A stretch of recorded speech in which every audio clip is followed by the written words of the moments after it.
Quedamos anteriormente que había un desmadre en el centro del país, muchos estados saliéndose de la nación e inmigrantes gringos entrando como hormigas hacia Texas. El centralismo de Santa Anna fue el detonante de que en Texas las poblaciones anglo-tejanas pensaran en su separación. Ojo aquí, cuando hablo de tejanos son estos tejanos mestizos mexicanos, indígenas bautizados o criollos que habitaron en Texas. Cuando hablo de anglo-tejanos, pues ya sabrán de quién se trata. Este centralismo hizo que México se convirtiera en algo similar a Roma. Todos los caminos llevan hacia Roma, ¿verdad? O sea, el poder recae en la capital. Imagínate tener que controlar San Francisco en la Alta California desde la Ciudad de México o Taos en Nuevo México, con unos ineficientes caminos de tierra, peligro constante de bandoleros o indígenas, territorios inexplorados pero reclamados. No podían administrarse desde una ciudad central. La única forma era el gobierno federal, pero bueno.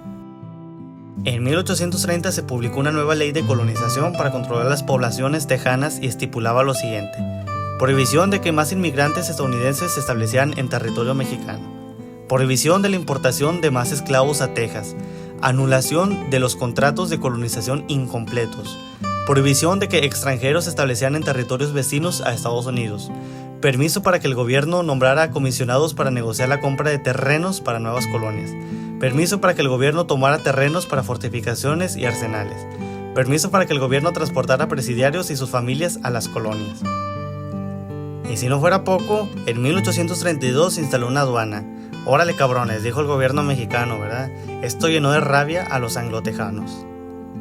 Austin se trasladó a la Ciudad de México para llegar a un consenso mínimo con las autoridades, sin tener una mínima respuesta y poca atención. Envió comunicados a los ayuntamientos en Texas para que eligieran a sus representantes, esto sin tener aprobación o no del Congreso mexicano, o sea, hizo lo que se le diera la gana. El ayuntamiento de San Antonio vio con recelo la actitud de Austin, lo cual estaba poniéndolo en la mira. Y ahora sí vienen los madrazos. En 1835 Santa Anna abolió la constitución que decía que todos los estados eran libres y soberanos. A principios del verano de 1835, Lorenzo de Zavala se reunió con los federalistas exiliados en Nueva Orleans, dirigiendo un complot contra el régimen centralista. Otro madrazo más para Santa Anna. Se dirigió a Texas para juntarse con los anglotejanos e iniciar una revuelta o ponerse él mismo al mando de un movimiento que provoca la separación de los estados norteños. ¿Pero quién es este Lorenzo de Zavala? Bueno, Lorenzo de Zavala es un criollo nacido en Yucatán. Para no hacerles el cuento largo, su larga carrera política desempeña principalmente porque siempre estuvo a favor de las clases humildes, siendo gobernador del Estado de México, apoyando a Santa Anna, y en 1824 tuvo un papel clave en la Constitución del mismo año. Santa Anna lo mandó a ser embajador de Francia, pero con el centralismo se le volteó, dijo, ¿sabes qué? Yo no juego así. Su participación en la independencia de Texas, algunos creen que fue porque él apoyaba el desencanto de las poblaciones y sociedad como ilustraciones del pueblo o goce de masas, y otros porque tenía algunas propiedades en Texas. Bueno, un tal William Travis, un traficante de esclavos anglotejano, comandaba un grupo de extremistas, lo cual ya habían tenido pleito con el gobierno mexicano en el puerto de Anáhuac, en Texas. Pensando que andaban en su país, hacían y deshacían como quisieron, esto con el enojo de los impuestos que se les puso. Capturaron una pequeña guarnición de soldados mexicanos, alrededor de unos 40, y los desarmaron. Posteriormente fueron liberados, los cuales las autoridades pedían el arresto de Travis, Zavala y otros por sedición, pero se negaron, y todavía desafiaron al gobierno. William Travis ya había formado una milicia, según para defenderse de los Carancaguas, pero la realidad es que ya andaban viendo cómo voltearse de los mexicanos y pasarse al bando gringo. Alarmado por lo que pasó en Texas, el comandante de la zona noreste o provincias internas del noreste, Martín Perfecto Cos, envió tantas tropas como pudiera para aplacar a los anglotejanos. Andan haciendo mucho bullicio en territorio que ni es suyo. O sea, te invitamos por chido y ya la andas malacopiando, carnal, así que mejor rúmbale.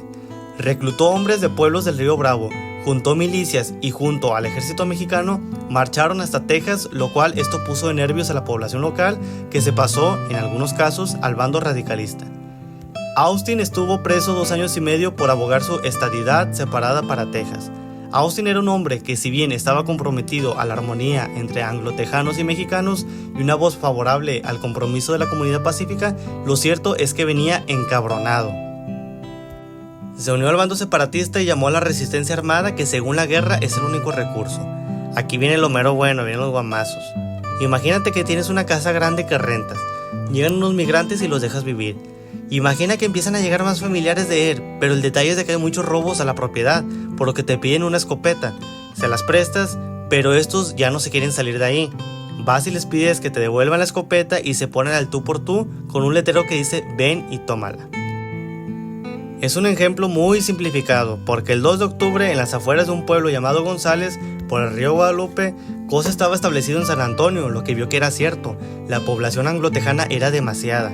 Ordenó al pueblo que se le regresara un cañón que se les prestó para defenderse de los indios Carancagua, pero los anglotejanos dijeron no, y en una pancarta que decía come and take it. Después dispararon contra las tropas mexicanas, a las que dejaron un muerto.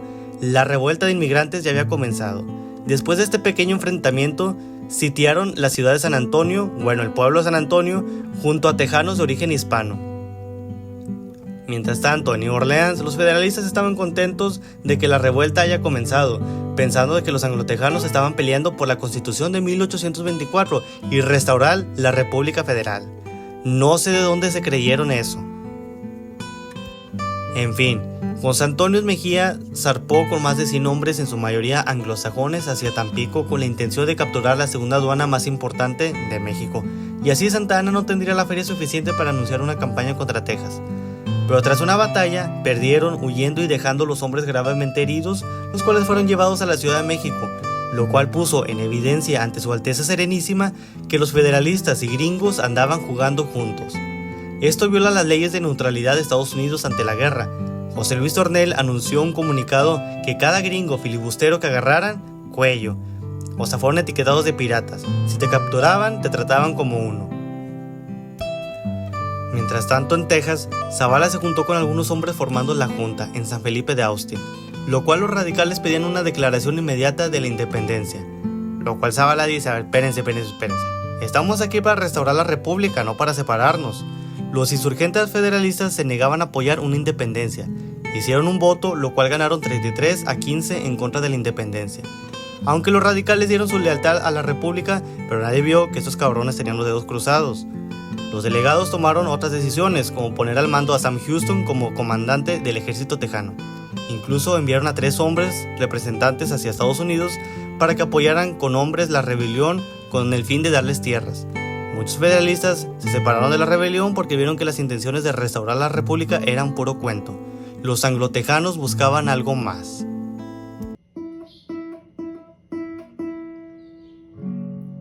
Hasta aquí la dejamos y nos quedamos con que el estado coahuilotejano se está infestando de gringos por su parte norteña. Y si nos ponemos a pensar ahorita, Texas viene siendo la estrella solitaria de la nación, el estado más imponente de Estados Unidos. Ahorita tienen una política muy extremista y racista contra los inmigrantes latinos que están cruzando la frontera. Ya vimos que tienen esas vallas ahí, serruchos y todo eso en el río Bravo. Pero si recorremos la historia, ¿quiénes son los inmigrantes que salen de un país hacia otro, imponen leyes, costumbres y tradiciones, después expulsan a los que estaban viviendo ahí, se independizan y se unen a otro país? Ciertamente no tiene mucha lógica que ahorita estén peleando contra los inmigrantes, ¿verdad? Sabiendo que en su pasado ellos lo fueron. Y nos quedamos con que la República Federal y Centralista. No hay ni buenos ni malos en la historia. No porque seas federalista significa que eres bueno, no porque seas centralista significa que eres malo. México heredó un territorio inmenso y pues son las situaciones de su época, ¿verdad? Llegan los españoles y al colonizar lo que es ahora vamos a decirle la Nueva España, pues ellos ya tenían años viviendo bajo un reinado, el Tlatoani, ¿verdad? Y luego llega un virreinato y luego se independizan y es una monarquía. Obviamente nadie sabía nada de que es una república ni federal ni centralista, eso era nuevo, era la novedad de su época. Entonces se estaban dividiendo para ver si nos controlamos nosotros mismos o que alguien más nos controle desde el centro.